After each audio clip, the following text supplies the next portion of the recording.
My wife's father arranged a dinner at an exclusive rooftop bar, but when I arrived, there was no seat reserved for me. He sneered, "Maybe a cheap bar fits you better." I just smiled and asked for the owner, because the owner was. "So this is your idea of family, huh? Booking everyone a seat except me?" My voice sliced through the hum of clinking glasses and jazz music. Julia's father, Ronald Keaton, sipped his scotch without turning his head. Julia flinched, her eyes darting to the maître d'. 4 chairs at the table, not 5. No one moved. "You weren't confirmed.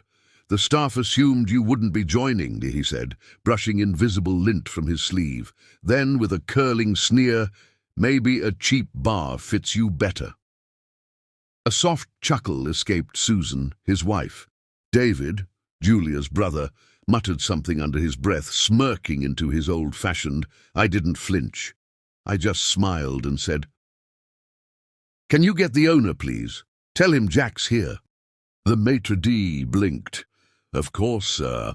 That's when their expressions changed. "Who I am? Jack Moreno, 27, invisible son-in-law. My name's Jack Moreno.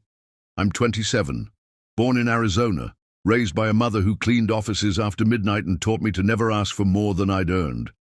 I earned a scholarship to college, wrote code at night, built a product from my dorm, sold it, and started a back-end software company before I turned 25.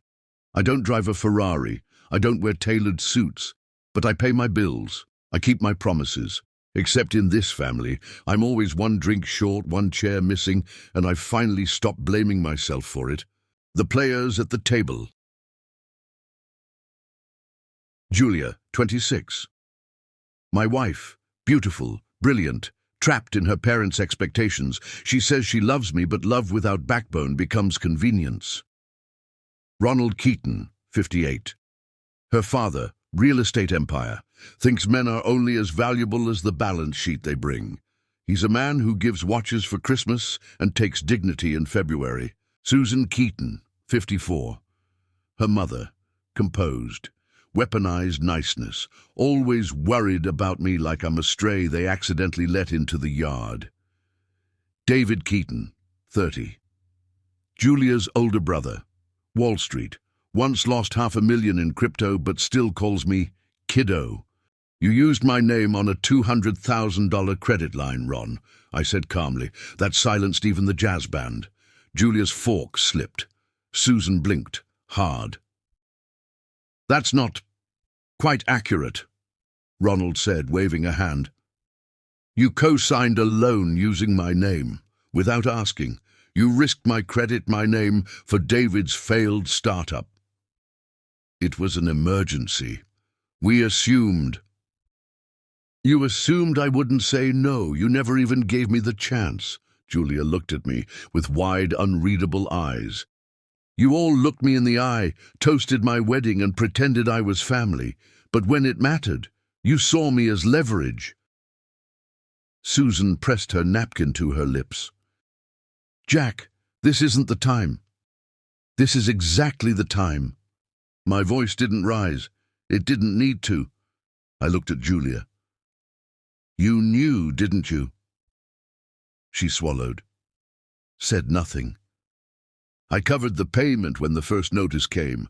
Quietly, without telling my team, without defaulting. I protected your father, your brother. I protected you." David squirmed. "It was a business decision. And I was the casualty." I said, 3 years ago, when Julia's mother got sick, their insurance didn't cover a new cancer treatment. They didn't ask me directly, but I overheard Julia crying on the phone one night, so I sold my equity. Quietly. Gave her family $180K through a health grant fund I created under a false LLC. I never told her. I didn't want credit. They called it a miracle donation. Susan recovered.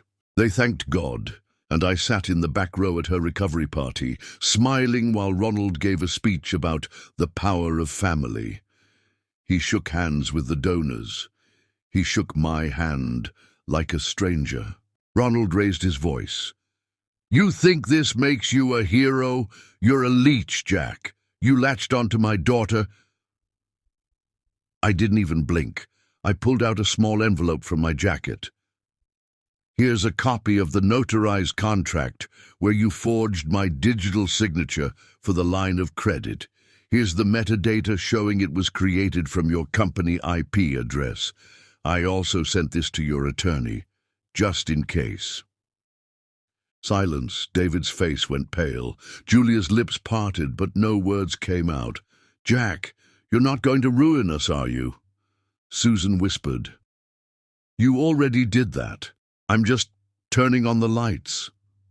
David shoved back from the table. I knew it. I told you we shouldn't trust him. You used me, I shot back. You stole from me. Ronald's voice cracked finally. What do you want, Jack? Money? An apology? You think this makes you a man? I stood. No, I want peace, and I want distance. Julia tried to stand. Jack, please. Don't. My voice was quiet now, deep, final.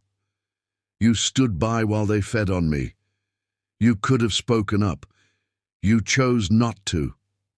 She sat down, trembling. The maitre d' returned with the owner, Luis Bennett, a quiet man in a navy suit who broke into a smile when he saw me.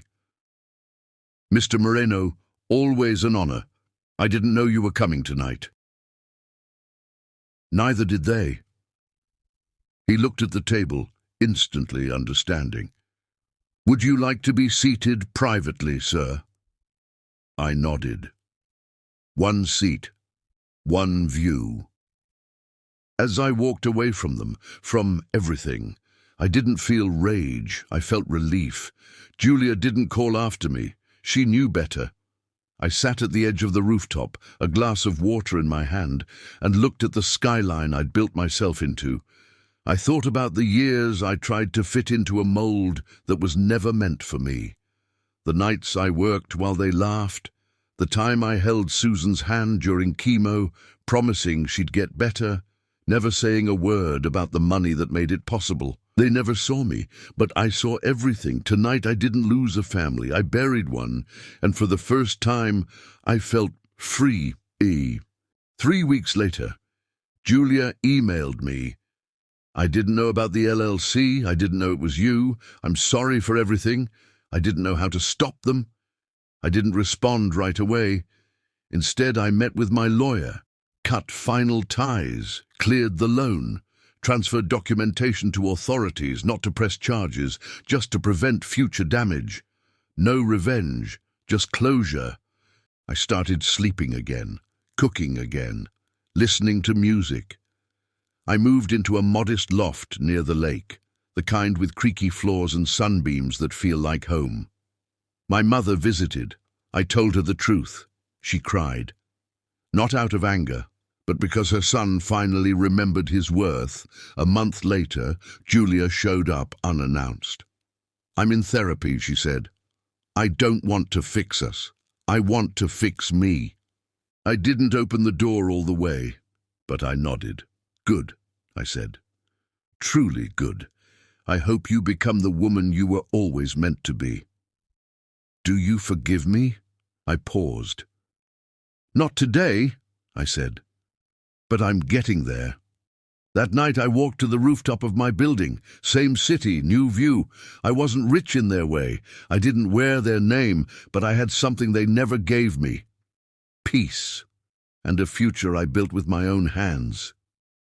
Sometimes the loudest revenge isn't a scream, it's silence. It's walking away with dignity when they expected you to beg.